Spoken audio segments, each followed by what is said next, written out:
basically help her students understand the value of starting to earn money and having someone invest in you. So she worked this side hustle job, and by the end of the year, she had built up about $350. And so she was going to divide that by all of her students and give them equal amounts at the end of the year. There's a difference between fair and just.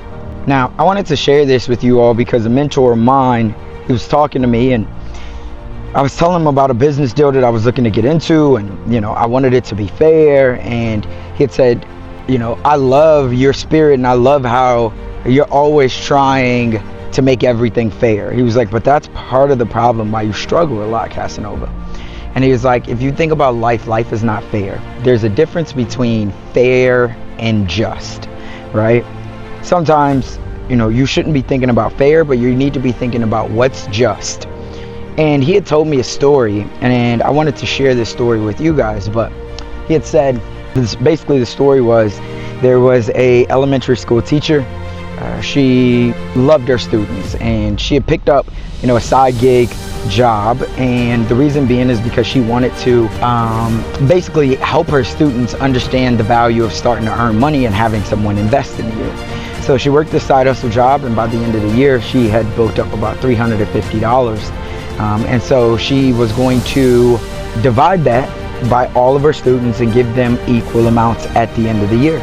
So end of the year comes up, last day of school, and one of her students walks in 30 minutes late, and she's hysterical, she's crying, and she says, I'm so sorry that I'm late. And our car broke down, and my mom didn't have any money to fix it.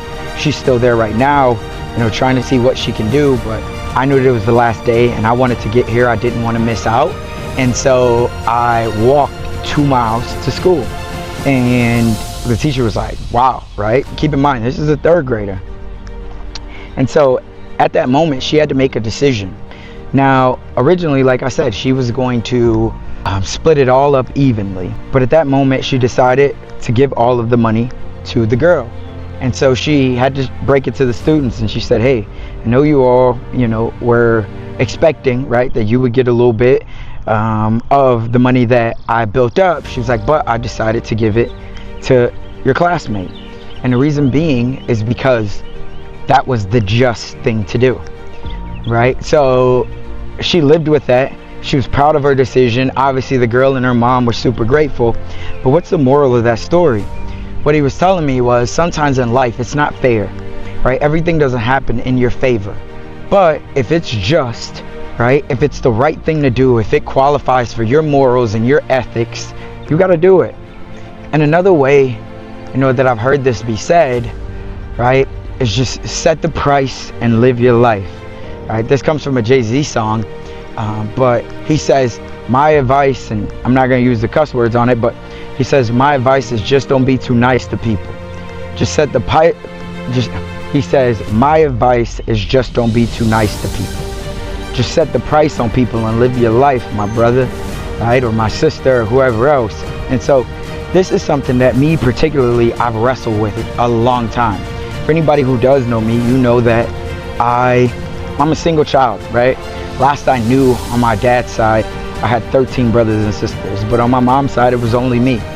Now, that was a big deal, obviously, because of, as I was growing up, every decision was made for me, about me, or even by me. I never had to share.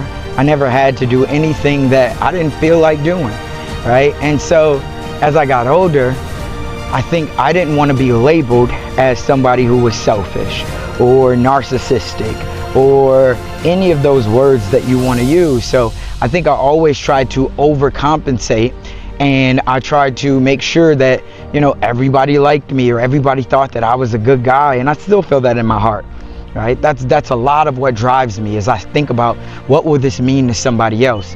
Where the problem is, you're constantly then wrestling with who you are and decisions that you make.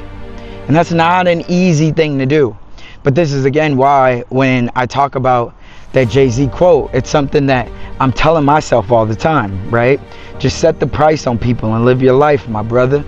Now, price does not have to be a monetary thing in this moment, right? But it could be whatever that decision is. As long as you feel like it doesn't go against your morals, your ethics, right? Your integrity, you can't worry about what someone else is going to say or feel. That's not your responsibility. You can't control how they feel, right? One of my great mentors, Jim Rohn, he always says, right, you take care of you for me, and I'll take care of me for you. But you can't take care of me for you, and vice versa. I can't take care of you for me. And so I just wanted to share this because at the end of the day, we all wrestle with trying to show ourselves as somebody who's more careful than careless.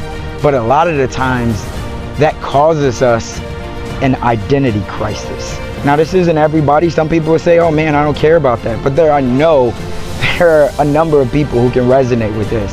And I think at the end of the day, you just got to also understand that most times it's about setting the price and living your life. As long as you know that it aligns with everything that you stand for, you can't worry about how they're going to feel. Because otherwise, you're going to get stuck in decision fatigue for yourself. You're going to constantly be wondering, can I make this move? And in life, as we know, it's so short.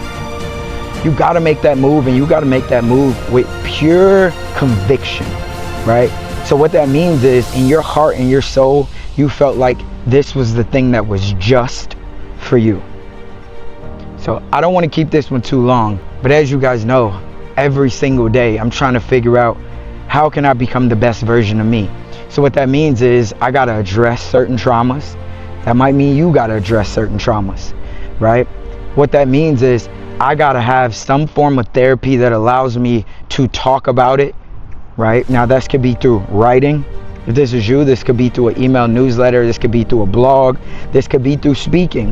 This could be through a podcast. This could be through a video, vlog, right? There's a number of different ways, but you got to figure out what is the thing that allows you to release your demons, because everybody has them. No one's perfect. But if you're always wondering what decisions that you make, how they're going to affect other people, even though they align with who you are and they're just in your heart and soul and talking to your God, you're going to live with anxiety. I know, because I've done it. So that's my hope for you. That's my hope for anybody that's watching this video today, that you can figure out what's just for you, right? And at the end of it all, as you know, just set the price and live your life. And the dream we trust. We'll catch you on the next one.